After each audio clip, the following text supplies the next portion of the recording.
Tiffin career में खाना भर दरवाजे को ताला लगा रामेश्वरी घर से निकल पड़ी। आज धूप नहीं थी, वो पैदल जा सकती थी। फिर शिखा की दुकान थी भी कौन सी दूर। रामेश्वरी अपनी बेटी शिखा के ब्यूटी पार्लर को दुकान ही कहती थी। अक्सर ही वो दोपहर में शिखा के लिए खाना लेकर पहुंच जाती। शुरू शुरू में शिखा ने बहुत मना किया, माँ मत परेशान हुआ करो, मैं यहीं से कुछ मंगाकर खा लिया करूंगी। लेकिन वो नहीं मानी। फिर शिखा ने भी कुछ कहना बंद कर दिया। उसने सोचा इसी बहाने माँ घर से निकलती है, कम से कम बाहर कुछ मन बहल जाता होगा, वरना सारा दिन घर में अकेली बैठकर बेचारी माँ करे भी तो क्या करे। बेटी की इस एयर कंडीशन दुकान की ठंडक उनकी आत्मा को बाहरी ठंडक पहुंचाती थी।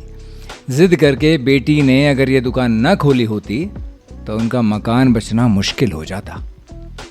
कहने को तो उनके दो होनहार बेटे इसी शहर में पूरी शान और शौकत से रह रहे थे। एक नामी डॉक्टर, दूसरा बड़ा इंजीनियर। पर मां बहन का ध्यान रखना उनके लिए व्यर्थ का समय नष्ट करने जैसा था। दोनों ही अपनी आधुनिक पत्नियों की भ्रकुटियों में उठ बैठ रहे थे। पति की लंबी बीमारी और लड़कों की गैर जिम्मेदारी ने रामेश्वरी को तोड़ कर रख दिया था। फिर पति के ना रहने से वो बिल्कुल ही असहाय हो गई थी। शिखा उस समय पढ़ रही थी।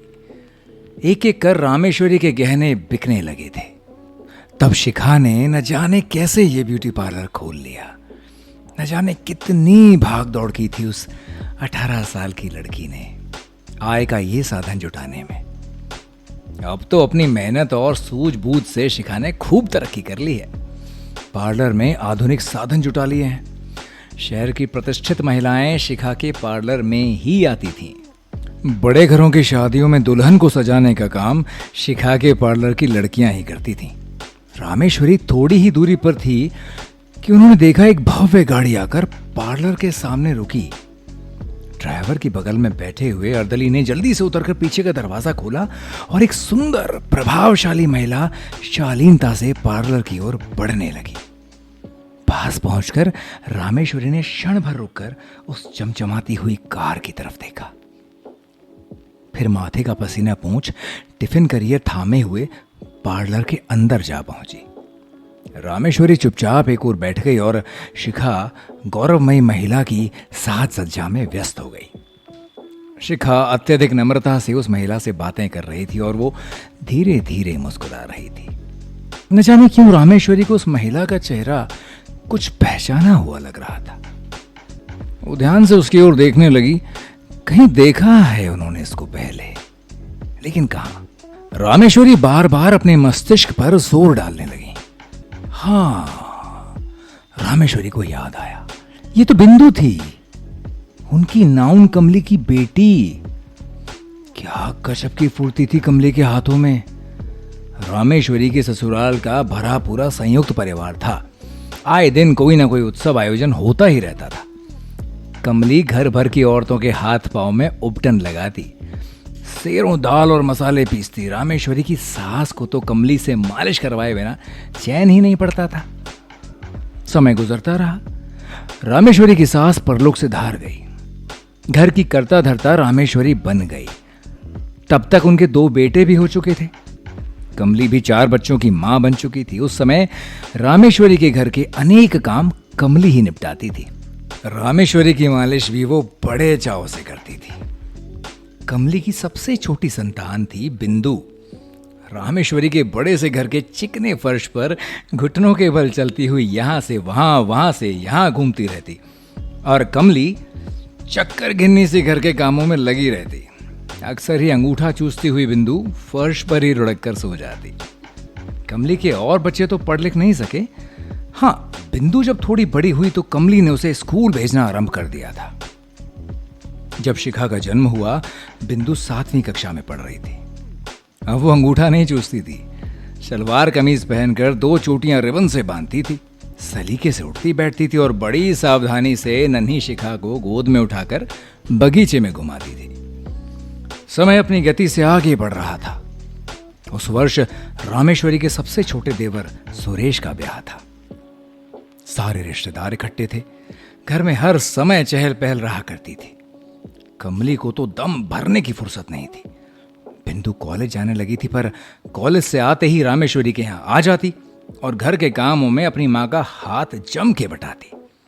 ब्याह में आई अपनी हम उम्र लड़कियों के साथ भी वो खूब हिलमिल गई थी। तभी तो नई बहू की मुंह दिखाई वाले दिन जब घर की सब बहू बेटियां साथ खाने बैठी तो रामेश्वरी की भतीजी ने बिंदु को भी बिठा लिया। उस समय रामेश्वरी बाहर कुछ लेन देन निपटा रही थी।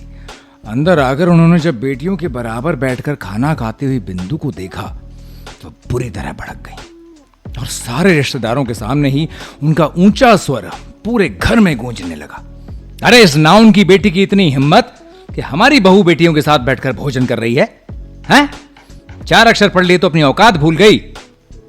बुआ से मैंने ही, रामेश्वरी की भतीजे ने कुछ कहना चाहा, लेकिन रामेश्वरी तो पूरी तरह आपे से बाहर थी उस वक्त। रेशमी कपड़े पहनने से क्या औकात बदल गई इसकी? अरे पैर की जूती पैरों में अच्छी लगती है, सर पर नहीं। अपमानित बिंदु खाना छोड़कर उठ गई। रामेश्वरी बड़बड़ाती रही और वो आंसू भरी आंखें लिए बाहर निकल गई। कमली बेमन से सारे काम निपटा रही थी। बार बार आंचल से आंसू पोंछ रही थी। इसी गम में ब्याह का नेक भी नहीं लिया उसने। अपनी औकात भूल गई सुसरी। रामेश्वरी शाम तक बिंदु को गालियां देती रही और आज वही बिंदु किसी राज रानी की तरह कुर्सी पर सर टिकाए बैठी है और रामेश्वरी की लाडली उसके सर में मनोयोग से शैम्पू कर रही है। अरे मां, तुम इतनी देर से यहीं बैठी हो? बिंदु के बालों को ड्रायर से सुखाती हुई शिखा का ध्यान रामेश्वरी की ओर गया। बिंदु ने भी उन्हें देखा और ध्यान से देखती हुई पहचानने की कोशिश करने लगी। मां जी, आप यहां? नम्रता से हाथ जोड़कर बिंदु उठकर खड़ी हो गई। रामेश्वरी चाहकर भी कुछ बोल ना सकी। शिखा आश्चर्य से कभी अपनी मां तो कभी बिंदु की ओर देख रही थी। मां, तुम इन्हें जानते हो? इस शहर की डीएम हैं ये। बहुत मदद की है इन्होंने मेरी। हर हफ्ते यहां आती हैं। बिंदु ने घड़ी देखी। बिंदु ने अचानक घड़ी देखी।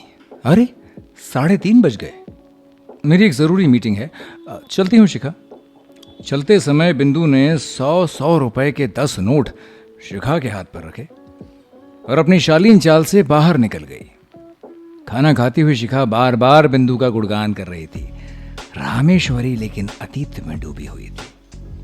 किसी आयोजन में घर भर की औरतों का तेल उपटन करने के बदले में रामेश्वरी बड़े एहसान से 10 रुपए का नोट कमली के हाथ पर धरती थी।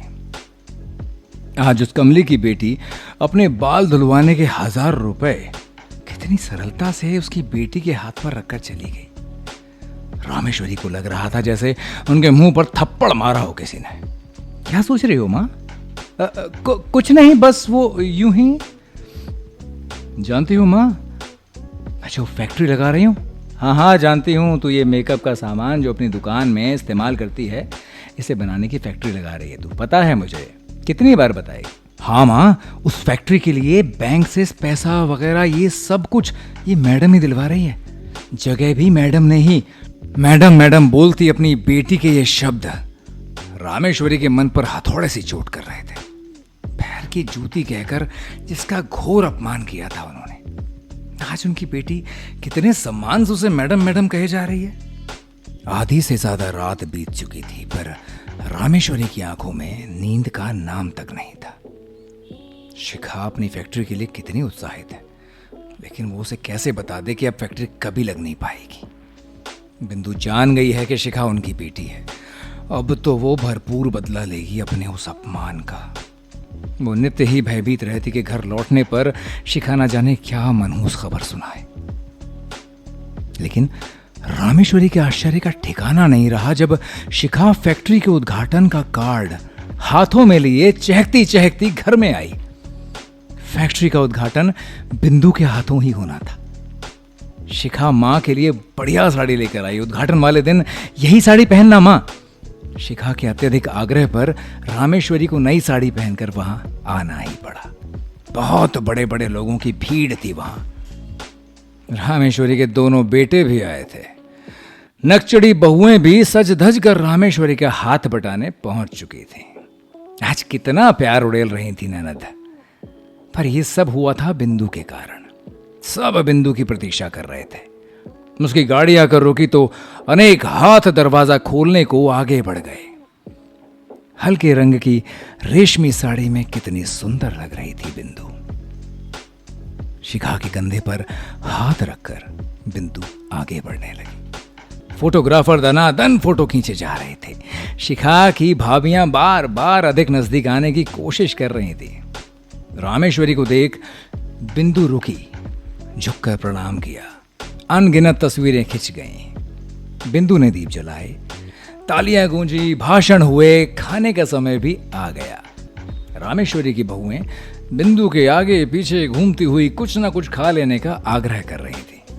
रामेश्वरी बेटी की लाई हुई 5,000 रुपए की रेशमी साड़ी पहनकर एक कोने में सिमटी खड़ी थी। आज उनके अपने ही शब्द उनकी आत्मा पर कोड़े बरसा रहे थे। रेशमी कपड़े पहनने से क्या औकात बदल जाती है? आज उनकी क्या औकात है? ये साड़ी जो उनकी बेटी ने उन्हें दी है, यह भी तो बिंदु की दया का ही परिणाम है। आज बिंदु की महानता ने उन्हें उनकी औकात समझा दी थी, जिसका अपमान करने में उन्होंने कोई कसर नहीं छोड़ी थी, जिसके ऊपर उनका ओछा मन संदेह कर रहा था। उसने उनकी बेटी को फैक्ट्री की स्वामिनी बना दिया था। रामेश्वरी की अपनी ही आत्मा बार बार उन्हें धिक्कार रही थी। कमली का उदास चेहरा उनके मस्तिष्क में रह रहकर सजीव हो रहा था। बेटी के अपमान से तिलमिलाई हुई, अपना नेग छोड़कर जाती हुई कमली। रामेश्वरी को लग रहा था कहीं दूर बैठी हुई कमली उसे देख रही है, हंस रही है और कह रही है कि देख लो, एक दिन मेरी जो बेटी तुम्हारी बहू बेटियों के बीच खाना खाने को बैठने पर बुरी तरह अपमानित हुई थी, आज उसके पीछे तुम्हारी बहू बेटी प्लेटें लिए घूम रही हैं। जिसे तुमने खाने की थाली से उठा दिया था, आज उसी का दिया खा रही हो। लेकिन घबराओ नहीं, वो तुम्हें खाने की थाली से उठाएगी नहीं, क्योंकि मेरी बेटी है वो। अरे मां जी, आपने तो कुछ खाया ही नहीं। रामेश्वरी की बहू ने उनकी प्लेट की ओर देखकर कहा। रामेश्वरी का जी चाहा चीख कर कहे, मेरी औकात नहीं है यहां पर खाना खाने की।